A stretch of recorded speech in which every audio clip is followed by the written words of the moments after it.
Veb-saytın var, amma Google axtarış nəticələrində birinci səhifədə görünmürsənsə, bu üç şeydən birini eləmədiyinə görədir. Saytın ana səhifəsinin meta başlığında sadəcə ana səhifə yazmısan və Google sənin kim olduğunu, harda olduğunu bilmir. Meta başlığında biznesin nə olduğu və harda yerləşdiyi yazılmalıdır. Misal üçün, Bakıda diş mərkəzi, Bakıda gözəllik salonu, əyləncə mərkəzi və s. Bu tip məlumatlar Google üçün ana səhifə sözündən daha dəyərlidir. 2. Saytın çox gec açılır. Heç bunu ehtiyac belə yoxdur ki. Yavaş saytlar Google'da geridə qalır, çünki müştəri sizi gözləmir, gedir başqa saytdan alır. 3.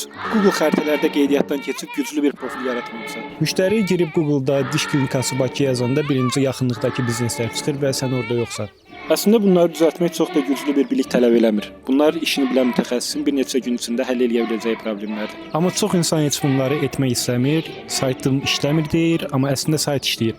Sadəcə ona heç kim girib baxmır. İndi daha əvvəl yoxlamadığın bir telefonu götür və Google'da biznesini axtar. Əgər birinci səhifədə yoxsansa, çox güman ki, bu üçündən birini eləmirsən. Əgər hansını eləmədiyini bilmək istəyirsənsə, rəylərdə audit yaz və mən sənə çox sürətli şəkildə analiz göndərim.